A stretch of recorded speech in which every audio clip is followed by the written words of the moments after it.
Story with Binaca. सुनिए कहानी Binaca की जुबानी।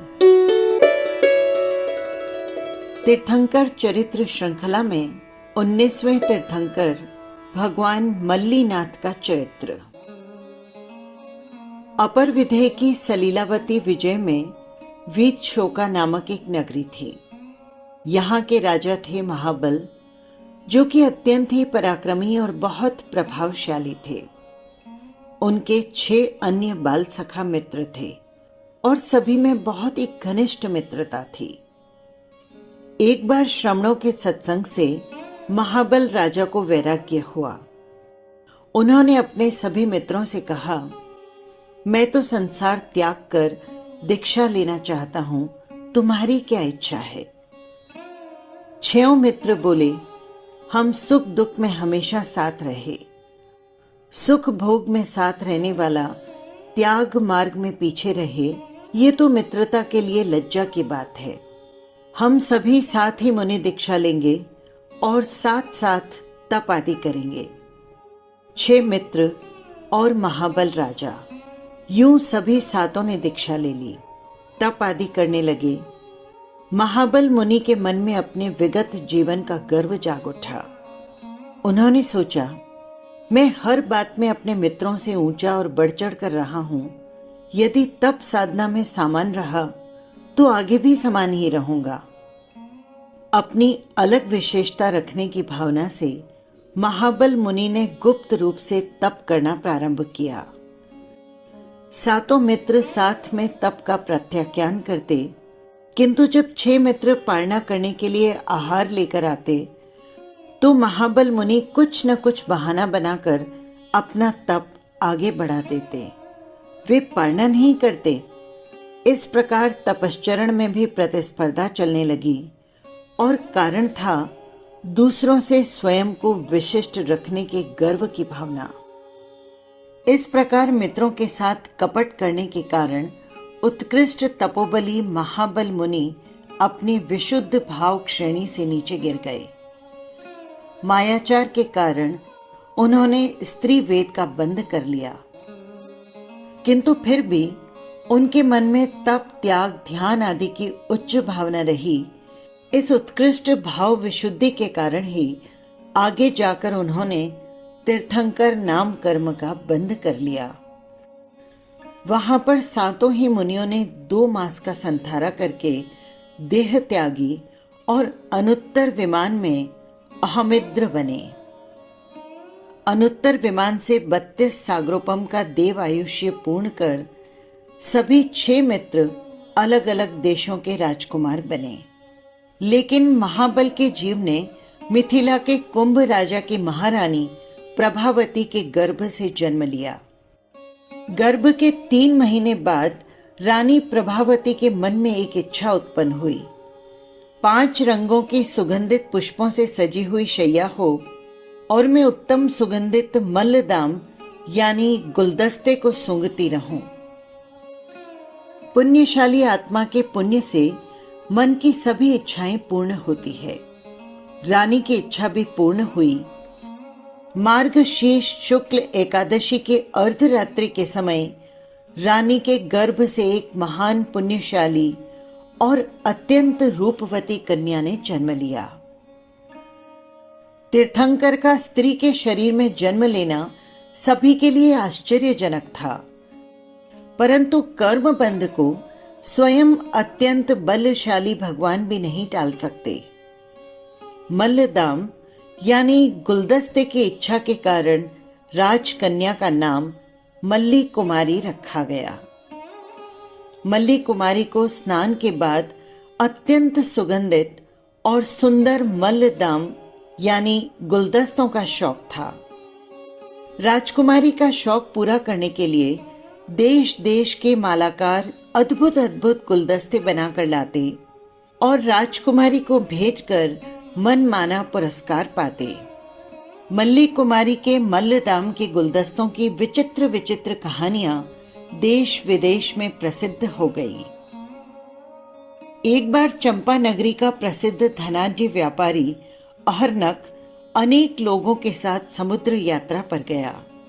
विदेशों में खूब धन वैभव कमाकर लौटते समय समुद्र के बीच जिन धर्मद्वेषी देव ने श्रावक अहर्णक की धर्म दृढ़ता की परीक्षा लेने के लिए अत्यंत भयंकर उपसर्ग किए, भय, यातना, प्रलोभन आदि अनेक प्रकार के मरणांतिक प्राणीघात कष्ट देकर अहर्णक को जिन धर्म त्यागने के लिए मजबूर किया, परंतु अहर्णक को मृत्यु स्वीकार थी, धर्म छोड़ना नहीं। उसकी धर्म दृढ़ता से प्रसन्न होकर देवता ने उसे दिव्य कुंडलों की जोड़ी भेंट स्वरूप दी। श्रावक अहर्णक का जहाज लौटते समय मिथिला के बंदरगाह पर रुका।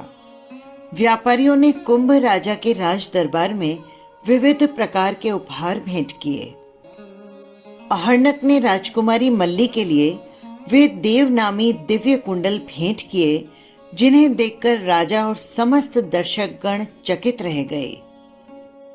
एक बार उन दिव्य कुंडलों की एक जोड़ी टूट गई।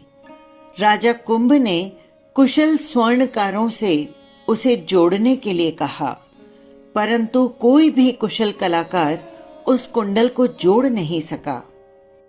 इस बात से राजा राज्य के प्रमुख स्वर्णकारों पर रुष्ट हो गए और उन्हें धिक्कारा। तुम कैसे कारीगर हो, एक कुंडल भी नहीं जोड़ सके। ऐसे व्यर्थ के कलाकारों से मुझे कोई काम नहीं, चले जाओ मेरे राज्य से बाहर। राजा द्वारा निष्कासित स्वर्ण कलाकार अन्य देशों में चले गए। वे जहां भी जाते मल्ली कुमारी के अद्वितीय रूप और सौंदर्य की चर्चा करते रहते। एक बार मल्ली कुमारी के छोटे भाई मल्ली दीन ने अपने राजमहल में एक अद्भुत रंगशाला बनवाई। उसने बहुत सारे चित्रकारों को बुलाया। उन चित्रकारों में एक अद्भुत कुशल चित्रकार भी था। उसने राजमहल के गवाक्ष की जाली में से एक बार राजकुमारी मल्ली के पांव का अंगूठा देख लिया। उसने राजकुमारी का हूबहू आदम का चित्र दीवार पर बना दिया और सोचा कि अपनी बहन का हूबहू चित्र देखकर राजकुमार प्रसन्न होंगे और मुझे मुंह मांगा पुरस्कार देंगे। चित्रशाला के पूर्ण होने पर राजकुमार अपनी रानियों के साथ रंगशाला में श्रृंगार रसों से परिपूर्ण चित्रों का अवलोकन कर रहा था। अचानक मल्ली कुमारी के चित्र पर उनकी दृष्टि पड़ी। उसे भ्रम हो गया कि मल्ली कुमारी खड़ी हैं। लज्जा का अनुभव करते हुए बोला, अरे, मेरी माता समान पूज्य बहना यहां उपस्थित है और मैं इस प्रकार के चित्र देख रहा हूं।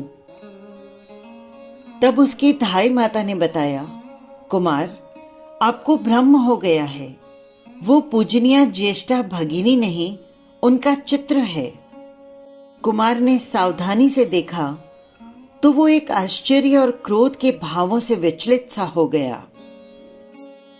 आश्चर्य था ऐसी कुशल कला पर जो चित्र जीवंत सा प्रतीत हो रहा था, किंतु क्रोध था उस चित्रकार के दुर्बुद्धि पर कि उसने रंगशाला में मेरी पूजनीय बहन का एकदम जीवंत चित्र कैसे बना दिया। क्या उसने कभी मेरी माता समान बहन को इतनी गहराई से देखा है कि उसके नख शिक का साक्षात रूप चित्रित कर दिया। क्रोधित राजकुमार ने चित्रकार को बुलाया। पूछने पर उसने निवेदन किया, मैंने जाली से सिर्फ राजकुमारी के पांव का अंगूठा ही देखा था, परंतु मुझे चित्रकला लब्धि प्राप्त होने से तुलिका स्वयं चलती है और साक्षात स्वरूप अंकित कर देती है।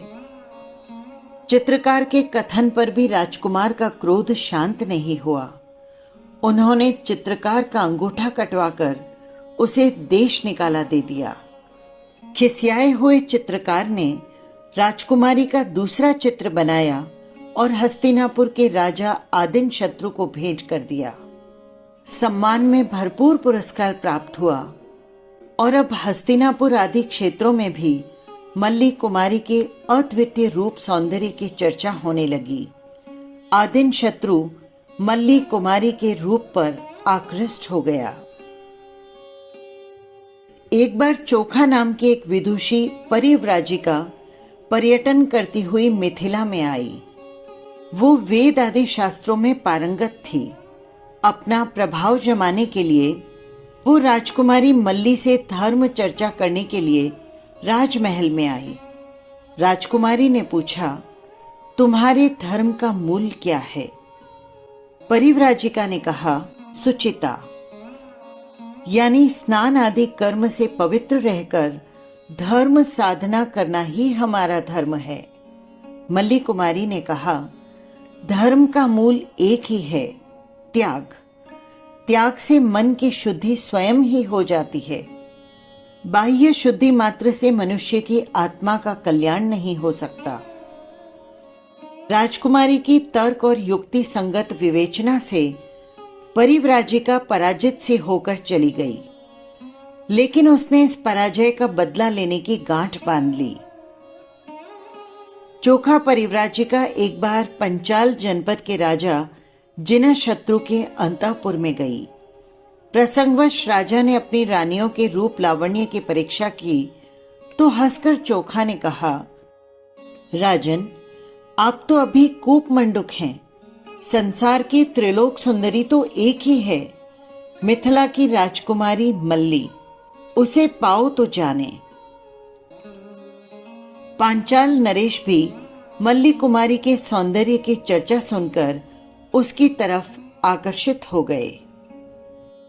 पूर्व जन्म के जिन 6 मित्रों ने भिन्न भिन्न स्थानों पर राजकुल में जन्म लिया था, वे सभी युवा होने पर राजा बने, जिनका नाम है साकेतपुर का राजा प्रतिबुद्धि, चंपा का राजा चंद्र छाए, श्रावस्ती का राजा रूपी, वाराणसी का राजा शंख, हस्तिनापुर नरेश आदिन शत्रु और पांचाल नरेश जित शत्रु। इन 6 राजाओं ने भिन्न भिन्न माध्यमों से राजकुमारी मल्ली के अद्वितीय सौंदर्य की चर्चा सुनकर मिथिला नरेश कुंभ के पास विवाह का प्रस्ताव भेजा। मिथिलाधिपति कुंभ जानते थे कि मल्ली कुमारी एक अलौकिक आत्मा है, देव देवेंद्रों के अनुसार पूज्य तीर्थंकर बनने वाली है। वो संसार के इन भोगों में कभी लिप्त नहीं होगी। अतः उन्होंने सभी 6 राजकुमारों के दूतों को उनकी अज्ञानता पर हंसते हुए लौटा दिया। अपमानित होकर 6 राजाओं ने युद्ध करके संसार की इस दुर्लभ कन्या रत्न को प्राप्त करने की ठान ली। मिथिला नगरी के बाहर चारों ओर 6 राज्यों की सेनाओं ने घेरा डाल दिया और राजा कुंभ के पास युद्ध का संदेश भिजवा दिया। अचानक चारों तरफ से शत्रु सेना के घिर जाने की खबर मिलने पर महाकुंभ चिंतित हो उठे।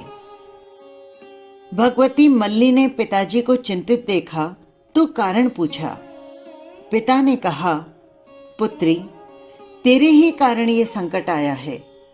अब इससे किस प्रकार निपटें, यही मेरी चिंता का विषय है। भगवती मल्ली तो जन्मजात अवधि ज्ञानी थे। उन्होंने कहा, पिताश्री, आप चिंता न कीजिए। मैं तो पहले से ही ये सब जानती थी कि एक दिन ये सब होने वाला है। इसका उपाय भी मेरे पास है।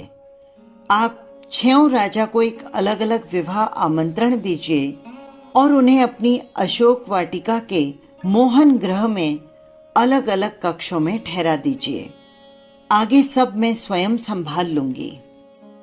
भगवती मल्ली ने पूर्व योजना के अनुसार अशोक वाटिका में एक मोहन घर बनवाया था, जिसमें 6 सुंदर कक्ष थे। प्रत्येक के बीच में जाली लगी हुई थी। कमरों में सुंदर सिंहासन लगे थे। उस मोहन घर के 6 कक्षों के मध्य एक स्वर्ण पीठिका पर राजकुमारी ने अपनी सुंदर साक्षात स्वर्ण प्रतिमा बनाकर स्थापित की थी। प्रत्येक कक्ष में बैठा व्यक्ति इस स्वर्ण प्रतिमा को देख सकता था, परंतु वे परस्पर एक दूसरे को नहीं देख सकते थे। इस स्वर्ण प्रतिमा के सिर पर एक ढक्कन लगा था।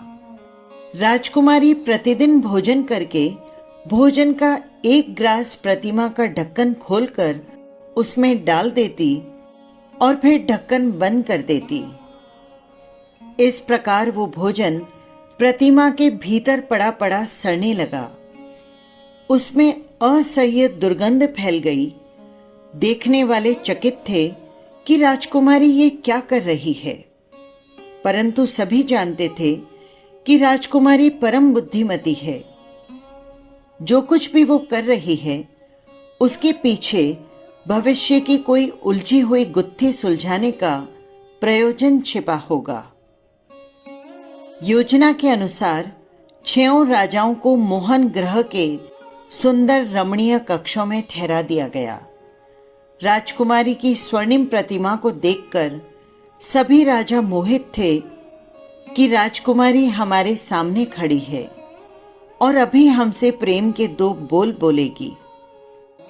मल्ली कुमारी भी अपनी सेविकाओं के साथ मोहन घर में आई और छिपकर एक तरफ खड़ी हो गई। कुमारी के संकेत पर दासी ने प्रतिमा का ढक्कन खोल दिया। एकदम से भयंकर दुर्गंध फैलने लगी। कुछ ही क्षणों में अलग अलग कमरे में बैठे राजाओं का दुर्गंध के मारे दम घुटने लगा। बाहर से उनके द्वार बंद थे। उन्होंने नाक बंद कर ली और असह्य दुर्गंध से घबराकर पुकारने लगे, ये क्या हो रहा है? मुझे बंद क्यों कर दिया? मेरा दम घुट रहा है, द्वार खोलो। अचानक भगवती मल्ली उनके समक्ष उपस्थित हुई और संबोधित किया, विषयांत नारी प्रेमियों, थोड़ी देर पहले आप इस प्रतिमा को एकटक निहार रहे थे, इसकी सुंदरता पर मुग्ध हो रहे थे और इसे पाने को आतुर थे, और अब उसी से घृणा करके नाक बंद कर लिया और भागने के लिए उतावले हो रहे हो। ये कैसा सौंदर्य प्रेम है आपका? सभी राजाओं ने एक साथ चीख कर कहा, हमसे ये मजाक क्यों कर रही हो? ये दुर्गंध हमसे सही नहीं जाती। भगवती मल्ली के संकेतानुसार दासियों ने कक्ष के द्वार खोले। 6 राजा एक दूसरे को देखकर चकित थे। तब भगवती मल्ली ने उन्हें उद्बोधन दिया, पूर्व जन्म का वृतांत सुनाया तो उन्हें भी पूर्व जन्म का जाति स्मरण ज्ञान हो गया। ज्ञान होने पर 6 राजाओं ने भगवती मल्ली से क्षमा मांगी। अब हमारे सिर पर से मोह का भूत उतर गया है, हमें प्रतिबोध दो। हम भी आपके साथ संसार त्याग कर अपनी आत्मा का कल्याण करेंगे। 6 राजाओं ने राजा कुंभ से क्षमा मांगी, फिर अपने अपने पुत्रों को राज्य सौंपकर दीक्षा लेने की तैयारी की। भगवती मल्ली के साथ अनेक स्त्रियों, पुरुषों और राजकुमारों ने भी दीक्षा ली। दीक्षा लेते ही भगवती मल्ली को विपुलमती मन पर्यय ज्ञान उत्पन्न हुआ और उसी दिन सायंकाल केवल ज्ञान, केवल दर्शन प्राप्त कर तीर्थंकर बने। भगवान मल्लीनाथ ने अपनी प्रथम धर्म देशना में समता धर्म पर प्रवचन दिया। प्रथम संवत्सरण में ही 6 राजाओं ने दीक्षा ग्रहण की और अंत में सम्मेद शिखर पर चैत्र शुक्ला चतुर्दशी के दिन भगवान मल्लीनाथ ने निर्वाण प्राप्त किया। ये थे 19वें तीर्थंकर भगवान मल्लीनाथ। 20वें तीर्थंकर चरित्र के साथ फिर मिलेंगे। जय जिनेंद्र।